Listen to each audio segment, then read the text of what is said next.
good morning, good afternoon, or good evening to one and all from different time zones. In India, it's cloudy, rainy afternoon. So our screen is visible. Is it visible?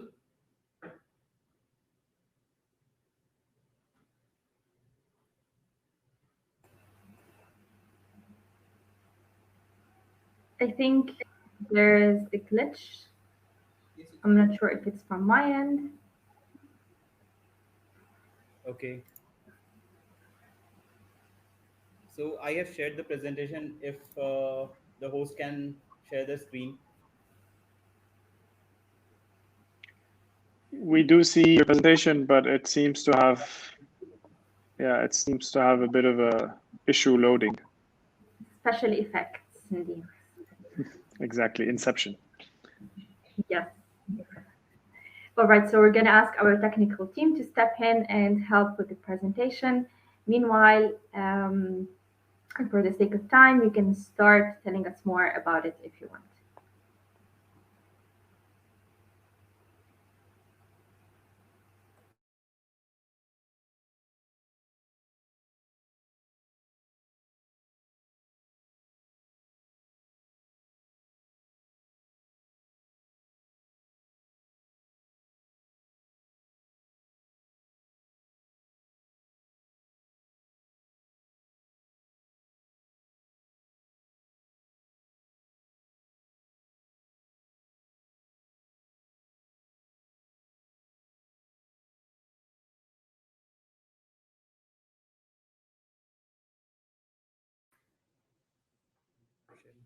Yeah, sorry for the glitch. I hope we are audible to you. I'll try and share my screen again.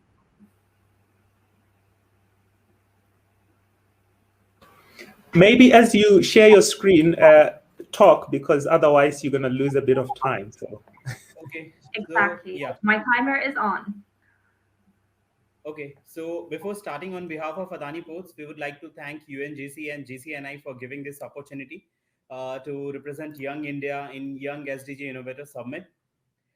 We started the YSEP journey from November 20, and it has come to an end in front of this gathering. We have learned a lot during this program. Just a quick introduction about the team. We are a team of 4 members: Harsh, Rishabh, Gaurav, and myself, Piyush, with different backgrounds but with the same focus to work on SDG 6, clean water and sanitation.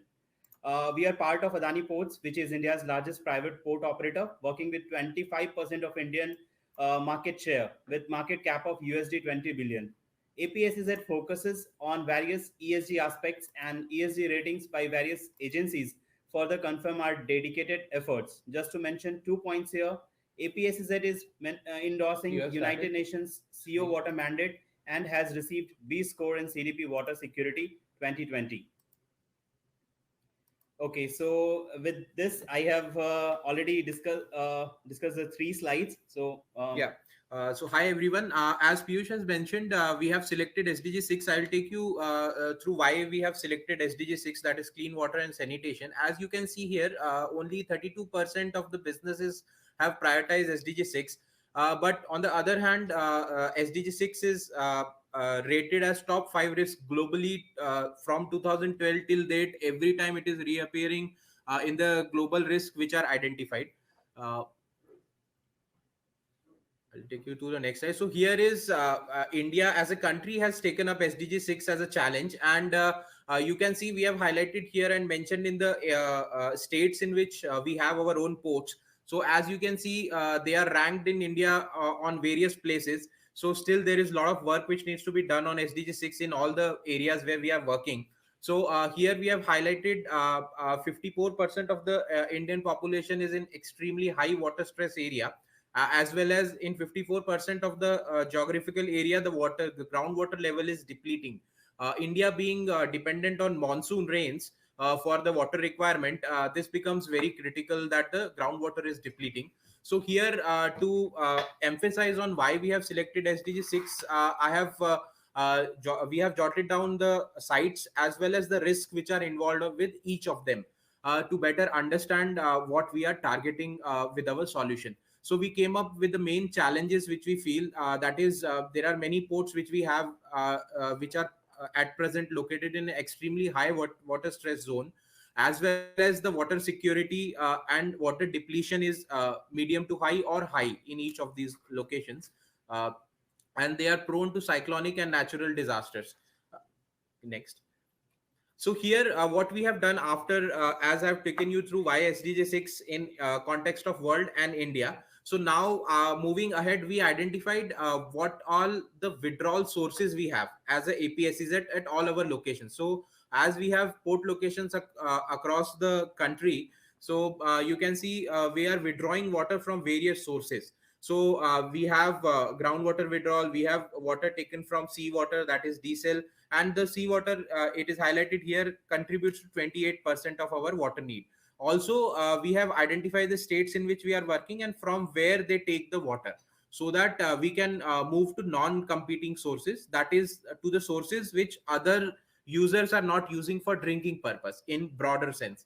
You can go to the next one. Yes. So this is the water profiling. So basically, I am withdrawing water and where I am using it. So we next move to, so there are two things, withdrawal as well as the next is where I'm using. So I can contribute on both the places. So where I'm using, we have taken out the data. We have done some intervention. We have started this work as a company from 16. So as you can see, the water intensity per cargo handled has reduced. It has come down by almost 50% to the in FY21 to 0.28% from 0.63. This is being done by different water conservation measures, different disruptive technologies, as well as here we have done a projection of how much water will be required. So I'll move to then what we have envisaged as a solution. So here you can see we have divided our solution into 4 main pillars. So they are replacing the fresh water. So this will target my requirement of groundwater abstraction, which I am doing. Then water conservation measures, rainwater harvesting, and watershed management. So these are the 4 pillars under which we have identified different solutions which APSEZ can implement. And these will be done by various enablers and controllers which we have listed down. Then, as I was telling you, the 4 focused approach. So here you can see for replacing fresh water, we have identified 3 things. That is installing desal plants to the locations where we have huge water requirement, procuring treated wastewater from the nearby industries. So the industries which are situated near to us, they are producing treated wastewater and then discharging it into sea, or let's say in the municipal sewer. So we will procure water from that. This will reduce my fresh water consumption. So these few of the activities have been started, which has resulted in 25,000 persons annual potable water demand. So basically, by intervening, by changing my water to treated industries, I have impacted already 25,000 plus people who can now use the potable water which I was using. Excuse me. 1 minute. Similarly for water, yeah, similarly for water conservation also, you can see we have reduced by 16% and also meeting the requirement of 15,000 people. Rainwater harvesting also, 310 million of rainwater has already been harvested, which is meeting requirement of more than 600 people. And watershed management, 70,000 people have been impacted and they are using the water which I have saved. So by this, we have linked our SDG to all the 4 pillars. So way forward, we have designed a way forward for our organization in which we will develop a diagnostic framework, which will be done by October of this month. And then it will move to peer assessment. There will be a baseline assessment, then stakeholder consultation, then capacity building. And then by March of 22, we will come out with a water strategy and a roadmap. So this will help us in developing site-specific interventions. So as India is spread through geography, there are different solutions which can be implemented at different sites. So this strategy will help us in doing that. So thanks a lot. We are open to questions and suggestions. Thanks, team. So now we move to the questions. Nadim is happy. May I? Yes, I am. This is impressive. Thank you. And yes, Harsh, I was going to say, do not save on drinking water when you're when you're coughing like this. Have a sip of water, please. I was thinking of completing the presentation and then going for it. Exactly. Very much in point. I was having this. I have my my goal, my SDG target stuff, and I was like bringing it up to see which targets you're going to mention, and I think this is on point.